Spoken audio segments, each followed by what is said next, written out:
Hello दोस्तों, नमस्कार। Stock market से यूट्यूब चैनल में आपका स्वागत है। अभी हम बात करने वाले हैं आरकॉम लिमिटेड शेयर की, जिसके संबंध में आज जो Q3 का रिजल्ट जारी होना था वो फिलहाल जारी होता हुआ दिखाई दे रहा है। तो हम इस वीडियो में देखने का प्रयास करेंगे कि ये जो कंपनी है अपना Q3 का रिजल्ट कैसा निकाल के दिया है, क्या ये पॉजिटिव निकाल के दिया है या निगेटिव। क्योंकि चूँकि आप जानते हैं ये जो कंपनी है NCLT की समाधान प्रक्रिया से गुजरती हुई दिखाई दे रही है और ये अभी भी IRP स्टेज 1 में शामिल है। तो इसका जो प्रभाव होगा वो सोमवार को जब मार्केट खुलेगा तो उसमें देखने को मिलेगा, क्योंकि जब भी कोई भी कंपनी IRP स्टेज 1 में शामिल होती है और NCLT की प्रक्रिया से गुजर रही होती है तो जो सप्ताह का पहला ट्रेडिंग सेशन होता है उसी में ये ट्रेडिंग करती हुई दिखाई देती है। अर्थात सप्ताह के जो पहला दिन होगा, चाहे वो सोमवार हो या मंगलवार, उसी दिन ये ट्रेडिंग करते हुए दिखाई देगी। तो ये जो सोमवार है उस दिन जब मार्केट खुलेगा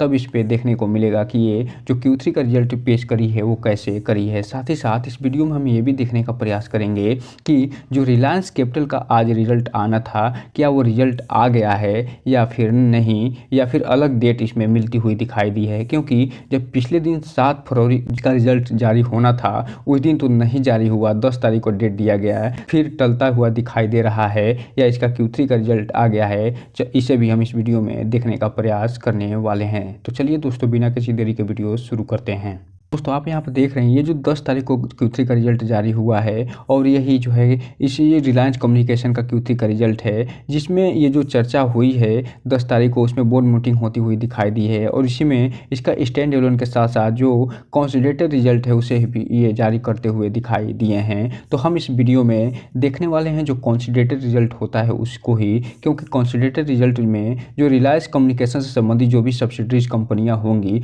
उनका सारा का सारा इसमें डेटा शामिल होता हुआ दिखाई देगा। साथ ही साथ इससे संबंधित जो स्टैंड एलोन डेटा होगा वो भी इसमें शामिल करके फिर ये कंसोलिडेटेड रिजल्ट निकाल के दिया जाता है। तो इसमें हम कंसोलिडेटेड रिजल्ट को ही देखने वाले हैं, लेकिन इससे देखने से पहले चलते हैं सबसे पहले इनके सब्सिडीज के बारे में देखने का प्रयास करते हैं कि ये जो कौन कौन से सब्सिडी के माध्यम से काम करती हुई दिखाई देती है। वहाँ पे आप देख रहे हैं इनकी जो सब्सिडरीज कंपनियां हैं उसमें रिलायंस विक्स मैक्स है, रिलायंस वेब स्टोर लिमिटेड है, जो कैंपियन प्रॉपर्टी है, रिलायंस टेलीकॉम है, रिलायंस कम्युनिकेशन इंफ्रास्ट्रक्चर लिमिटेड है, ग्लोबल जो मोबाइल जो कॉमर्स लिमिटेड है, रिलायंस BPO है, रिलायंस रियल्टी लिमिटेड है, रिलायंस ग्लोबल बेकम BC है, रिलायंस कम्युनिकेशन UK है, रिलायंस कम्युनिकेशन हांगकांग है, सिंगापुर रिलायंस कम्युनिकेशन है, न्यूजीलैंड रिलायंस कम्युनिकेशन है, ऑस्ट्रेलिया रिलायंस कम्युनिकेशन है, अनुपम जो ग्लोबल सॉफ्ट है, गेटवे नेट ट्रेडिंग है, रिलायंस फ्लैग पैसिफिक है। इसके अलावा आप देखते चले जाइए, यहाँ पे लगभग ये जो कंपनी है 32 सब्सिडरी के माध्यम से काम करती हुई दिखाई दे रही है, जिसमें वर्ल्ड लेट है, रियल सॉफ्ट है, इंटरनेट एक्सचेंज है, लार्ज वुड है, रिलायंस टेलीकॉम इंफ्रास्ट्रक्चर है, एयरकॉम है। ऐसे तमाम ऐसे सब्सिडरी के माध्यम से काम करती हुई नजर आ रही है। इसके अलावा जो एसोसिएट के माध्यम से काम करती हुई दिखाई दे रही है, जिसमें अवार्फ टेलीकॉम इंटरनेशनल प्राइवेट लिमिटेड है, Mumbai metro transport private limited है, और इनके साथ ये फिलहाल काम करती हुई दिखाई दे रही है। तो दोस्तों, कुल मिलाकर अगर हम बात करें तो ये लगभग 34 जो कंपनियों के साथ मिलके ये कारोबार करती हुई दिखाई देती है। अगर बात करें इसके जो कंसोलिडेटेड रिजल्ट निकल के सामने आया है उसकी, तो यहाँ पे आप देख रहे हैं ये जो सेगमेंट है वो Q3 का सेगमेंट है, अर्थात दिसंबर 2023 के क्वार्टर का सेगमेंट है। ये सितंबर 2023 के Q2 का सेगमेंट है और ये पिछले साल दिसंबर 2022 के Q3 का सेगमेंट यहाँ पे दिया गया है और उससे संबंधित यहाँ पे डेटा दर्शाए गए हैं। और ये जो सारे डेटा आप देख रहे हैं ये पूरे के पूरे करोड़ में दिए गए हैं, जिसे हम करोड़ में पढ़ने की कोशिश करेंगे। अगर सबसे पहले अगर हम बात करें इसके रेवेन्यू फ्रॉम ऑपरेशन की, अर्थात जो इसके वास्तविक बिजनेस से जो इनकम प्राप्त करती है, जो रेवेन्यू प्राप्त करती है उसकी, तो यहाँ पे आप देख रहे हैं जो Q3 बीता है दिसंबर 2023 का, उसमें टोटल ये 94 करोड़ का कारोबार करती हुई दिखाई दे रही है। जबकि पिछले सेम क्वार्टर था दिसंबर 2022 के क्वार्टर में ये 120 करोड़ का कारोबार करती हुई दिखाई दी थी। जबकि सितंबर 2023 के Q2 में ये 97 करोड़ का टोटल कारोबार करती हुई दिखाई दी थी, अर्थात रेवेन्यू फ्रॉम ऑपरेशन प्राप्त करती हुई दिखाई दी थी। तो इस हिसाब से आप देख रहे हैं कि ईयर ऑन ईयर बेस पे भी इसके रेवेन्यू फ्रॉम ऑपरेशन में कमी दिखाई दे रही है और क्वार्टर बेस पे भी इसमें कमी अच्छी खासी देखने को मिल रही है। बात कर लें यहीं पे इसका टोटल इनकम की, तो इसका जो टोटल इनकम इस क्वार्टर में दिखाई दे रहा है दिसंबर 2023 के क्वार्टर 3 में ये 102 करोड़ का दिखाई दे रहा है, जबकि पिछले सेम क्वार्टर में ये 122 करोड़ का होता हुआ दिखाई दिया था। जबकि अगर हम क्वार्टर की तुलना करें तो ये फिलहाल सितंबर 2023 के क्वार्टर 2 में 137 करोड़ का इसका टोटल इनकम होता हुआ दिखाई दिया था। तो इस हिसाब से आप देख रहे हैं इसके टोटल इनकम में न केवल ईयर ऑन ईयर बेस पे कमी आती हुई दिखाई दे रही है, बल्कि क्वार्टर बेस पे भी इसके टोटल इनकम में कमी आती हुई दिखाई दे रही है। क्योंकि आप जानते हैं कोई भी कंपनी अगर पैसे कमाती है, कोई कुछ इनकम प्राप्त करती है, तो साथ में कुछ खर्चे भी करती है, जो कि इसका यहाँ पे आप देख रहे हैं कि टोटल एक्सपेंस में ये फिलहाल इस क्वार्टर में अर्थात क्वार्टर 3 जो बीता है उसमें ये 137 करोड़ का टोटल एक्सपेंस करती हुई दिखाई दे रही है। जबकि पिछले सेम क्वार्टर में अर्थात दिसंबर 2022 के क्वार्टर 3 में ये 162 करोड़ का टोटल एक्सपेंस करती हुई दिखाई दी थी। और जो सितंबर 2023 का क्वार्टर 2 बीता है उसमें फिलहाल 162 करोड़ का ये टोटल एक्सपेंस करती हुई दिखाई दे रही है। तो यहाँ पे आप देख रहे हैं कि एक तरफ जहाँ टोटल इनकम में इसके न केवल क्वार्टर बेस पे कमी देखी गई थी, बल्कि ईयर ऑन ईयर बेस पे भी कमी देखने को मिली थी, वहीं इसके जो टोटल एक्सपेंस है उसमें भी न केवल ईयर ऑन ईयर बेस पे कमी दिखाई दे रही है, बल्कि क्वार्टर बेस पे भी ये अपने खर्चे पे कंट्रोल करती हुई दिखाई दे रही है। लेकिन यहाँ पे आप एक चीज़ देखिए कि ये जो टोटल इनकम है उसकी तुलना में इसका जो टोटल एक्सपेंस दिखाई दे रहा है ये क्वार्टर 3 अर्थात दिसंबर 2023 के क्वार्टर 3 में ये फिलहाल इसका टोटल एक्सपेंस ज़्यादा दिखाई दे रहा है टोटल इनकम की तुलना में। और यही सेम हाल आप क्वार्टर 2 में भी देख रहे हैं और पिछले साल के क्वार्टर 3 में भी देखने को मिल रहा है, जिसका परिणाम बस एक ही होगा कि ये जो कंपनी है वो घाटे में जाती हुई दिखाई दे सकती है, क्योंकि इसमें जो इनकम की तुलना में एक्सपेंस ये कंपनी बहुत ज़्यादा करती हुई नज़र आ रही है। अब हम अगर बात करें प्रॉफिट बिफोर टैक्स की, तो यहाँ पे आप देख रहे हैं कि क्वार्टर 3 में अर्थात दिसंबर 2023 के क्वार्टर 3 में ये फिलहाल 35 करोड़ के घाटे में दिखाई दे रही है, जबकि पिछले साल सेम क्वार्टर में ये जो कंपनी है ये 146 करोड़ के घाटे में जाती हुई दिखाई दे रही है। और इसमें जो 106 करोड़ का ये घाटा जुड़ा है वो फिलहाल प्रॉफिट या लॉस जो है वो डिसब्सिडाइजेशन है उसका ये लॉस जुड़ता हुआ नज़र आ रहा है, जिसके कारण इसका जो ओरिजिनल घाटा हुआ था वो 40 करोड़ का हुआ था, जो बढ़ के फिलहाल 146 करोड़ का होता हुआ दिखाई दे रहा है। और जिसका मेन कारण है 106 करोड़ का जो एक्स्ट्रा घाटा इसमें जोड़ा है वो, और यही सेम जो है इसमें दिखाई दे रहा है जो क्वार्टर 2 बीता है जो सितंबर 2023 का, उसमें भी ये 22 करोड़ का ये इसमें प्रॉफिट जुड़ता हुआ दिखाई दे रहा है, जिसके कारण इसका जो प्रॉफिट बिफोर टैक्स है वो फिलहाल घटता हुआ दिखाई दे रहा है और 3 करोड़ पे ये माइनस में पहुंचता हुआ दिखाई दे रहा है। तो यहाँ पे आप देख रहे हैं कि ईयर ऑन ईयर बेस पे इसका जो घाटा है वो फिलहाल घटता हुआ दिखाई दे रहा है और 146 करोड़ से घट के ये 35 करोड़ पे आता हुआ दिखाई दे रहा है, जबकि क्वार्टर बेस पे इसका घाटा जो है ये बढ़ता हुआ दिखाई दे रहा है और ये 3 करोड़ से बढ़ के ये 35 करोड़ पे घाटा बढ़ता हुआ दिखाई दे रहा है। यहीं पे अगर हम बात कर लें प्रॉफिट या लॉस आफ्टर टैक्स की, तो यहाँ पे आप देख रहे हैं इसका जो प्रॉफिट या लॉस आफ्टर टैक्स है वो फिलहाल इस क्वार्टर में 35 करोड़ का लॉस दिखाता हुआ नज़र आ रहा है टैक्स देने के बाद, जबकि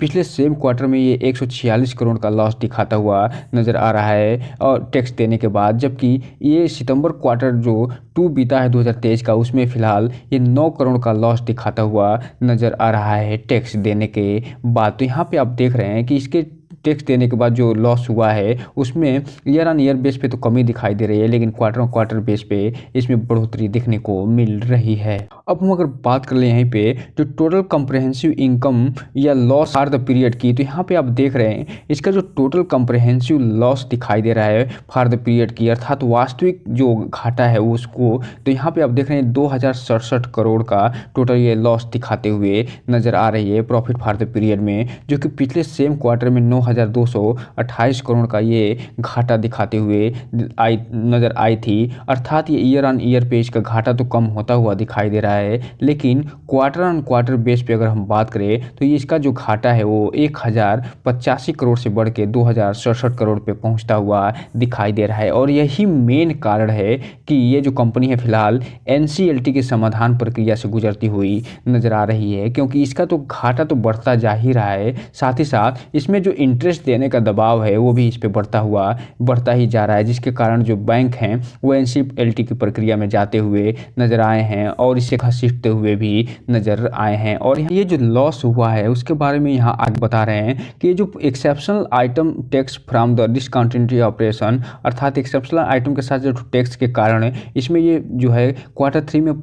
235 करोड़ का घाटा दिखाई दी है और इसे यही सेम क्वार्टर अर्थात 2022 में भी 206 करोड़ का घाटा दिखाती हुए नजर आ रही है। और यहाँ पे आप देखिए जो provisioner for the liability of account of licence and spectrum fees, अर्थात स्पेक्ट्रम फीस जो ये नहीं चुका पाने के कारण फिलहाल ये जो कंपनी है इसका भी घाटा यहाँ पे बढ़ता हुआ दिखाई दे रहा है। और यही जो है प्रॉफिट फॉर द या लॉस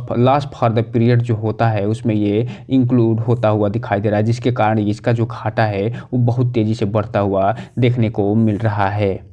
क्योंकि आप जानते हैं ये जो कंपनी अभी फ़िलहाल बहुत ज़्यादा घाटा में है, इसलिए जो अर्निंग पर शेयर इसका दिखाई दे रहा है वो भी फ़िलहाल ईयर ऑन ईयर बेस पे भी ये घाटा में जाता हुआ दिखाई दे रहा है और क्वार्टर ऑन क्वार्टर बेस पे भी इसका घाटा बढ़ता हुआ दिखाई दे रहा है, जबकि ईयर ऑन ईयर बेस पे इसके घाटे में कमी देखने को मिल रही है। अगर बात कर ले यहीं पे कि ये जो कंपनी है वो कहाँ से ये रेवेन्यू प्राप्त करती है, तो यहाँ पे आप देख रहे हैं जो कंपनी है इंडिया में जो ऑपरेशन से जो रेवेन्यू प्राप्त करती है उसमें फ़िलहाल ये 97 करोड़ का इस क्वार्टर में रेवेन्यू प्राप्त करते हुए नज़र आई है, जो कि पिछले सेम क्वार्टर में 118 करोड़ का इंडिया में ऑपरेशन करके रेवेन्यू प्राप्त करी थी। अर्थात इसके रेवेन्यू में ईयर ऑन ईयर घटता हुआ दिखाई दे रहा है और क्वार्टर ऑन क्वार्टर बेस पे भी इसमें 2 करोड़ की घाटा देखने को मिल रहा है, जबकि ग्लोबल ऑपरेशन से ये फिलहाल एक तरफ जहां इस क्वार्टर अर्थात दिसंबर 2023 के क्वार्टर में 6 करोड़ का रेवेन्यू प्राप्त करी थी, वो पिछले साल 9 करोड़ का प्राप्त करती हुई दिखाई दी थी और सितंबर क्वार्टर 2 में ये फिलहाल 39 करोड़ का रेवेन्यू प्राप्त करती हुई दिखाई दी थी। तो इस हिसाब से आप देख रहे हैं कि ईयर ऑन ईयर बेस पे भी ग्लोबल ऑपरेशन में इसका रेवेन्यू जो घटता हुआ दिखाई दे रहा है और क्वार्टर ऑन क्वार्टर बेस पे भी ये घटता हुआ दिखाई दे रहा है। मिला जुला कर इस रिजल्ट का लब्बो लुभाव बस एक ही है कि ये जो कंपनी है एनसीएलटी की प्रक्रिया से गुजर रही है और यही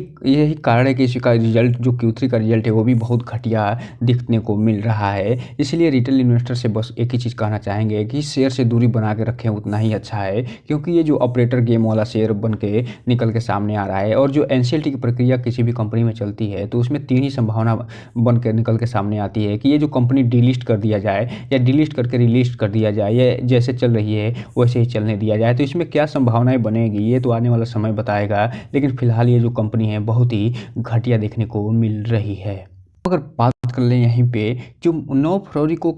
ट्रेडिंग हुई है उसकी, तो यहाँ पे आप देख रहे हैं कि 2 करोड़ 80 लाख शेयरों की टोटल ट्रेडिंग होती हुई दिखाई दे रही है, जिसमें से पूरा का पूरा डिलीवरी के रूप में उठता हुआ दिखाई दे रहा है। और इसमें जो 9 फरवरी को ट्रेडिंग हुई थी वो नॉर्मल ट्रेडिंग होती हुई दिखाई दी थी, क्योंकि इसमें कुछ छूट दिया गया था और ये IRP स्टेज 0 में शामिल किया गया था, लेकिन फिर से ये IRP स्टेज 1 में शामिल होता हुआ दिखाई दे रहा है और ये इसमें फिर से सोमवार को ट्रेडिंग होती हुई दिखाई देगी। तो इसमें ये देखना दिलचस्प रहेगा कि ये जो Q3 का रिजल्ट आया है उसको सोमवार को मार्केट कैसे लेता है। लेकिन यहाँ पे आप देख रहे हैं इसमें जो इन्वेस्टर हैं वो अच्छा खासा माल उठाते हुए नज़र आ रहे हैं और इसमें ऑपरेटर की भी भूमिका अच्छी खासी देखने को मिल रही है, क्योंकि ये जो इन्वेस्टर हैं वो जो ऑपरेटर हैं वो वही इतना अच्छा खासा माल उठाते हुए नज़र आएंगे, क्योंकि लगभग 3 करोड़ की शेयर की ट्रेडिंग होना और डिलीवरी के रूप में उठाया जाना ये बता रहा है कि इसमें ऑपरेटर कोई ना कोई पक्का घुसे हुए हैं। बात कर लें यहीं पे जो चार्ट पैटर्न दिखाई दे रहा है 9 फरवरी को उसकी, तो यहाँ पे 5% का अपर सर्किट लगता हुआ दिखाई दे रहा है जब 9 फरवरी को मार्केट ओपन था उस समय, और ये ₹2.20 पे ट्रेड करता हुआ दिखाई दिया था। और इसकी अगर हम बात कर लें 5 दिन के चार्ट पैटर्न की, तो इस कंपनी ने लगभग 16% का रिटर्न निकाल के दिया है, 1 महीने में 16% का, 6 महीने की बात करें तो 63% का, जबकि ईयर टिल डेट की बात करें तो 10% का रिटर्न निकाल के दे दिया है। वहीं 1 साल की बात करें तो 22% का। लेकिन जैसे ही अगर मैक्सिमम चार्ट पैटर्न देखेंगे आप इस कंपनी के बारे में पूरी डिटेल जानकारी ही निकल के सामने आ जाएगी, क्योंकि इसका चार्ट पैटर्न ही बता रहा है कि ये जो कंपनी कभी 800 के आसपास ट्रेड हुआ करती हुई दिखाई देती थी, लेकिन वर्तमान में ये 2 रुपये 20 पैसे पे पहुँचती हुई दिखाई दे रही है और यही कारण है कि ये एनसीएलटी की प्रक्रिया में भी जाती हुई दिखाई दे रही है। हम अगर बात कर लें यहाँ पे ये दूसरी कंपनी रिलायंस कैपिटल लिमिटेड की, तो ये भी कंपनी जो है एनसीएलटी की प्रक्रिया में जाती हुई दिखाई दे रही है और यही कारण है कि आईबीसी और इंसॉल्वेंसी एंड बैंक्रप्सी कोड और ट्रेडिंग रिस्ट्रिक्टेड का मैसेज लिख के सामने आता हुआ दिखाई दे रहा है और ये आईआरपी स्टेज 1 में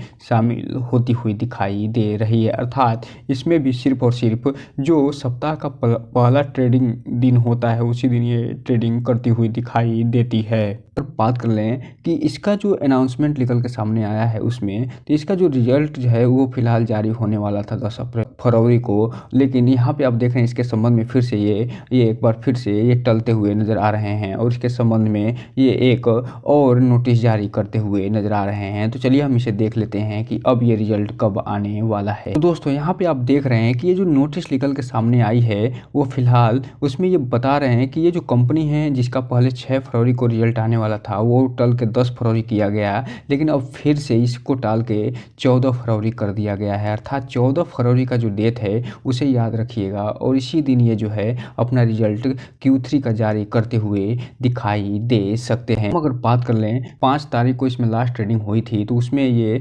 फिलहाल ये लगभग 4.5 लाख के आसपास का टोटल क्वांटिटी ट्रेड होता हुआ दिखाई दिया था और पूरा का पूरा इसमें डिलीवरी उठता हुआ दिखाई दिया था। और अब जब सोमवार को ट्रेडिंग इसमें होगी तो ये देखना दिलचस्प रहेगा कि ये जो सोमवार को ट्रेडिंग में कितना डिलीवरी उठता है और ये डिलीवरी जो उठता है वो कितनी क्वांटिटी ट्रेडिंग के साथ ये उठता हुआ दिखाई देता है, क्योंकि इसका जो Q3 का रिजल्ट फिलहाल जो जारी होना था वो अब 14 तारीख को जारी होता हुआ दिखाई देगा। तो दोस्तों ये रहा आज का वीडियो जिसमें हमने सारी चीज़ें एक एक करके डिटेल से चर्चा कर ली। तो डिजिटल इन्वेस्टर से एक ही चीज़ कहना चाहेंगे कि इन दोनों कंपनियों में पूरा ध्यान से आगे बढ़िएगा और जब भी आगे बढ़िएगा अपने वित्तीय सलाहकार से संपर्क जरूर करिएगा। तो दोस्तों ये रहा आज का वीडियो। इस चैनल को लाइक और सब्सक्राइब करें और बेल आइकन हिट करना तो बिल्कुल ना भूलें ताकि नए वीडियो के जो अपडेट्स है आपको ऐसे समय समय पे मिलता रहे। जय हिंद दोस्तों।